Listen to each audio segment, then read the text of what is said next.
Assalamu alaikum, frères et sœurs en islam, très heureux de vous retrouver encore une fois de plus. Aujourd'hui, Inch'Allah, mes frères et sœurs en islam, on va rappeler à nos frères et à nos sœurs de ne pas se laisser impressionner par le regard des gens. Allah subhanahu wa ta'ala dit de le craindre lui. Et c'est en cela qu'on dit, si vous craignez les gens ne pourront pas vous protéger d'Allah. Mais si vous craignez Allah, Allah lui il va vous protéger des gens. Mes frères et sœurs en islam, Allah dit craignez le jour où nul autre ne portera le fardeau d'autrui.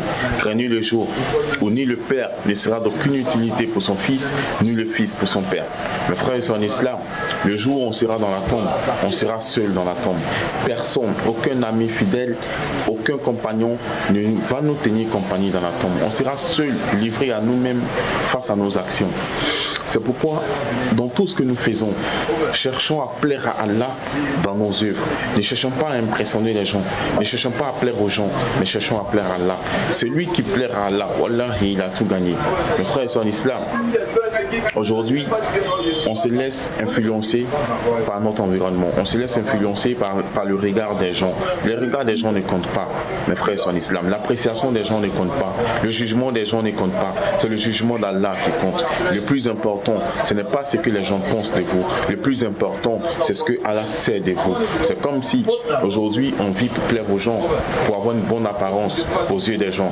Alors qu'en réalité, ce qui renferme notre cœur, seul Allah le sait. Ce qu'on fait en cachette, seul Allah le sait. D'autres ils vont toujours être à la mosquée, porter des gros boubous tout le temps, mais c'est eux qui sont en train de faire des sacrifices sur la route, en train de casser les œufs au carrefour, en train d'aller adorer les idoles en cachette. Subhanallah. Mes frères et sœurs en islam, on peut se cacher des gens, mais on ne peut pas se cacher d'Allah subhanahu wa ta'ala. Craignons Allah comme il doit être craint. C'est dans ça qu'on trouvera notre bonheur. Ne craignez pas les gens. Les gens ne peuvent vous faire que ce que Allah subhanahu wa ta'ala veut qu'ils vous fassent.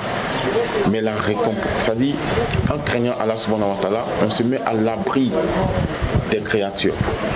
Le créateur Allah, il va se charger lui de nous protéger des créatures. Mais si on craint les créatures ne pourront nous être d'aucune utilité. Et craignons le jour où on va être présenté devant Allah subhanahu wa ta'ala. Ces jours-là, nos amis pour qui qu'on voulait impressionner, notre voisinage qu'on voulait impressionner, ce jour-là ne nous sera d'aucune utilité. Et c'est pourquoi Allah dit dans le Coran, il dit craignez le jour où ni le père ne sera d'aucune utilité pour son fils, ni le fils pour son père. Craignez le jour où la mère fuira de son enfant. Subhanallah. La mère qui aime tant son enfant, mais Allah dit ce jour-là, cette mère-là, elle fuira de son enfant. Craignez le jour où les enfants seront comme des vieillards. Craignez le jour où la femme enceinte avortera. Ce jour-là est un jour difficile. Et c'est ce jour-là, mes frères et sœurs en islam, que nous devons craindre. Et en pensant ce jour-là, nous devons poser des bonnes actions, des actions qui vont nous aider ce jour-là, mes frères et sœurs en islam. Parce que le prophète a dit sallallahu alayhi wa sallam, il y a trois choses qui accompagnent le mort au cimetière. Il y a ses biens, sa famille et il y a ses œuvres. Et il y a deux qui se retournent, sa famille et ses biens se retournent, tandis qu'il reste seul avec ses œuvres. Le plus important, c'est les œuvres. C'est pourquoi Allah il insiste dans le Coran, il dit craignez Allah et accomplissez les bonnes œuvres. Craignez Allah et accomplissez les bonnes œuvres. Adorez Allah et accomplissez les bonnes œuvres. Toujours il ajoute accomplissez les bonnes œuvres.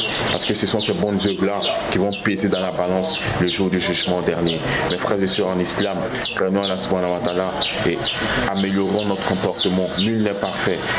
La perfection appartient à Allah subhanahu wa ta'ala. Il est le seul qui détient la perfection, mes frères et sœurs en islam. Donc, mais nous, on doit faire notre effort pour tendre vers la perfection, pour éviter ce que Allah subhanahu wa ta'ala nous a interdit et pour nous améliorer dans notre comportement et faire l'effort, Inch'Allah, de faire ce que Allah subhanahu wa ta'ala nous a recommandé de faire. Mes frères et sœurs en islam, la vie est fragile. Du jour au lendemain, on peut mourir.